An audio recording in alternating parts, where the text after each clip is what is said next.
اگر آپ کو یہ کہا جائے کہ میں نبی صلی اللہ علیہ وسلم کی بدلے آپ اطاعت کرو، قل ان کنتم تحبون اللہ فاتبعونی یحببکم، آپ اطاعت کرو پیغمبر کی، اگر یہی حکم آپ مان لو تو زندگی ساری گزر جائے، باقی کام کے آپ کو ہوش نہ ہو۔ اللہ تعالیٰ نے جو احکام دیے ہیں قرآن پاک میں سارے کے سارے ایک مزاج کے لیے نہیں ہیں۔ آپ بات سمجھ رہے ہیں؟ ایک حکم ہے کہ ہرگز فلاح نہیں پائے گا، اس پر کوئی اصلاح نہیں آئے گی جب تک تم خرچ نہ کرو وہ چیز جو تمہیں عزیز ہے، حتیٰ تنفقوا مما تحبون، ہے نا بات؟ اب غریب آدمی کیا خرچ کرنا ہے؟ اب یہ اس کے ہی حکم ہے جس کے بعد انفاق کا گنجائش ہے۔ آپ بات سمجھ رہے ہیں؟ اگر آپ امیر آدمی ہو تو پھر آپ عبادت کا راستہ نہ اختیار کرو، کون سے اختیار کرو؟ خرچ کرنے کا اختیار کرو۔ اب یہ راستہ اختیار کرتے کرتے اتنا کافی وقت گزر جائے گا کہ آپ کے لیے سفیشینٹ ہے، ورنہ ایک حکم دوسرے حکم کے بظاہر آپ معنویت میں سمجھ نہیں آئے گی بات آپ کو۔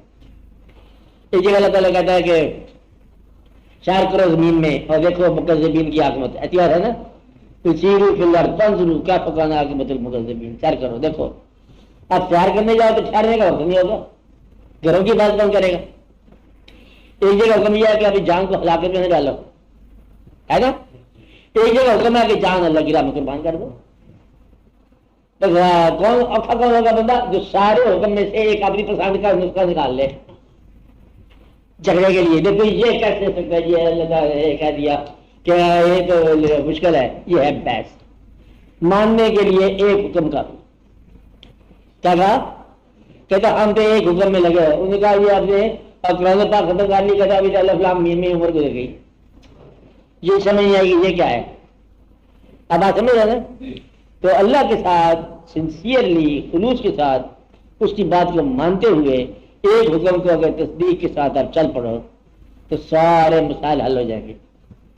یہ جو شاہ عبد القادر جیلانی رحمۃ اللہ علیہ، میں تو ان کو نہیں بنایا، ہمارے آنے سے پہلے عزت کا مقام حاصل ہے ان کے پاس، میں بتانا ہمارے اختیار میں ہو تو ہم کہیں جناب کہ ہمارے دور میں کون ہو سکتا ہے؟ وہ عزتیں پہلے لے چکے ہیں تو اتنے مرتبہ لے چکے ہیں کہ ہم سے بہت پہلے کی بات ہے۔ دادا صاحب میں نے آنکھیں کھولی تو پہلے ہی میرے جھنڈا لگا پڑا تھا، میں نے تجھی کہا دیکھ لے کیا ہوا پڑا ہے، وہ ہمارے باپ دادا ہی باپ بندے میں جھکتے لگے گا، میں کیا کرتا؟ اب بتاؤ نا، تو میاں میر صاحب ہم سے پہلے ہی پتہ نہیں کیسے لے گئے، اتنا بڑا بدلے واقعہ بنا پڑا ہے۔ اب آتے ہیں اور جو ہے پرکھے چڑھا دی۔ خواجہ صاحب جو ہے ہندوستان کے اندر چرچا جائے گا، وہ غریب نواز کا ٹائٹل پہلے ہے، میرے اختیار میں بدلی میں دیتا ہوں تو نہیں دیتا، کیا بات سمجھے؟ اسی طرح بدلے بھی آپ دیکھو کہ امام عالی مقام یہ آپ سے پہلے کا واقعہ ہوا پڑا ہے۔ آپ علم حاصل کرنے والوں وعدہ کر لو کہ جو مقامات عزت کے آپ سے پہلے طے ہو چکے ہیں بس اس کے اندر داخل کرو، حکم نامہ ہے ہمارا، یہ تمہارے آنے سے پہلے واقع ہو چکا ہے۔ کیا کہا؟ آپ کے آنے سے پہلے واقع ہو چکا، اور یا اگر نس ہو جائے جس قبر پر تھوڑا سا گنبد روزہ بنے ہو ادب سے وہاں سے گزر جاؤ، مت دخل دو اس میں، تو جو عزت پہلے پا گئے تمہارے آنے سے پہلے اس کے اندر بدلے میں مت گنجائش ڈھونڈو کہ یہ کیا تھا۔